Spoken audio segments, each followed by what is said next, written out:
Foreign friends who can enter the Philippines between December 1 to 15, 2021.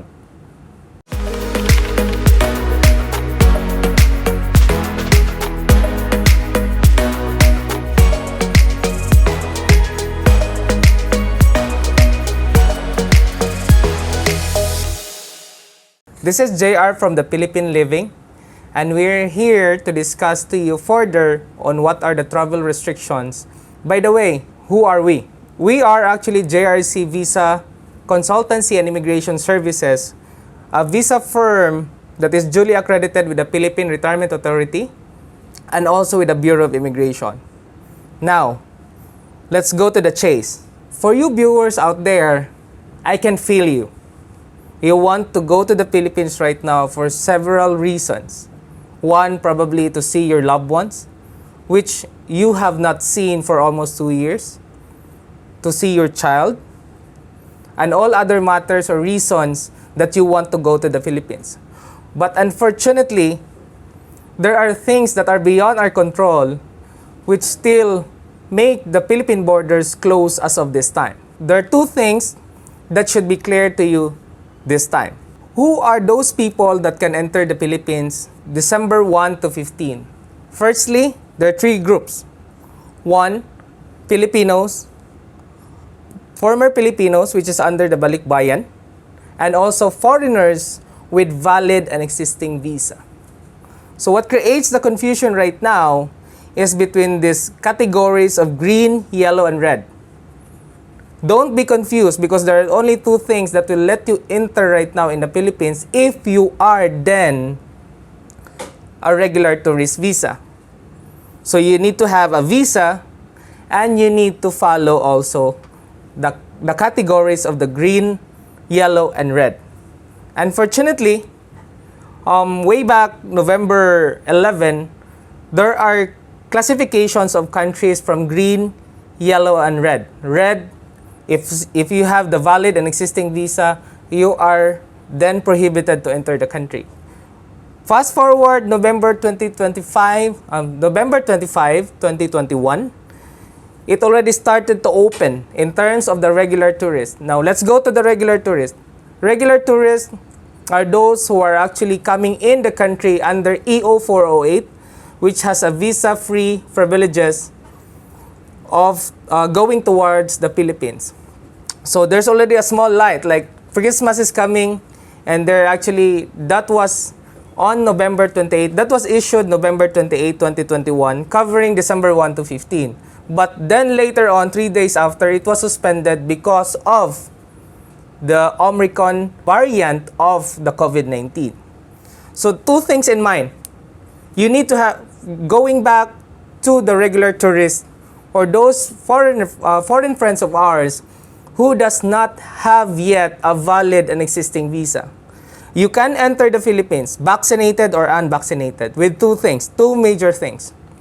You should have a valid and existing visa. Now, visa-wise, you can have an entry visa, which is 9A visa, provided that you have an entry exemption document. Entry exemption document can vary on several reasons or special considerations, such as based on our experience, with your intention to apply for the retirement visa.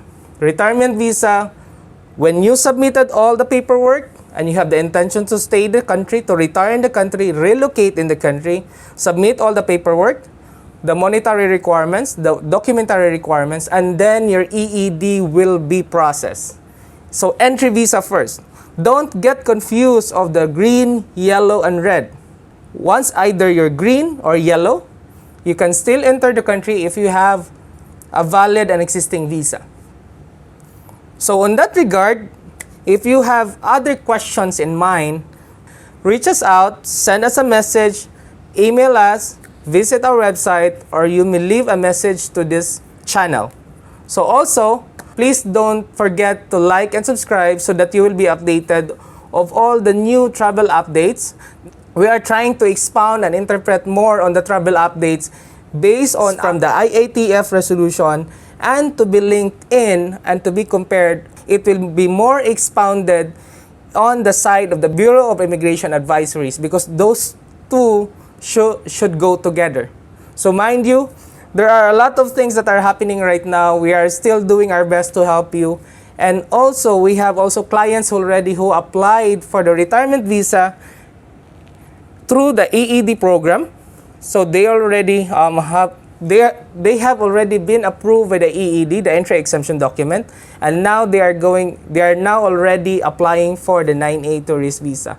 So those are the options except for those three who can enter the Philippines. Mind you, it will take some time. Unfortunately, it won't make it up until Christmas, but up until the end of the day, you may have the option to go to the country probably in the next 2 to 3 months.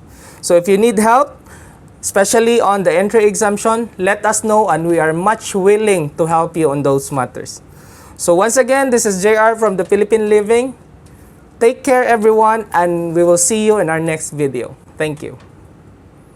Coming from the words of our foreign friends based on their inquiry, let's break down the confusion. We will run through you the IATF resolution from November 8 to present. So way back, resolution number 148-A, which speaks about, and by the way, it was approved November 11 and will be applicable from November 16 to 30th, 2021. The resolution states the list of classifications or the list of countries from green, yellow, and red. Moving forward, November 25th, there's another IATF resolution that's number 150-A, which actually started to open or states generally that they're trying to open up the borders for those visa-free countries as specified in the EO or Executive Order 408. After a few days, another IATF resolution was then approved in connection with the suspension of IATF Resolution 150-A because of new COVID variant. So that was temporarily suspended as of now, but the November 28 IATF Resolution 151-A, stating mainly the suspension of a prior resolution, and then also will be covering from December 1 to 15. Now also, there's also an advisory from the Bureau of Immigration coming up or in relation to that IATF Resolution 151-A for it to supplement and for it to be adopted in the Bureau of Immigration guidelines in terms of the entry of foreign nationals in the country. Should you have any verification, let us know. Send us a message or leave a message to our channel, and we'll see you next time.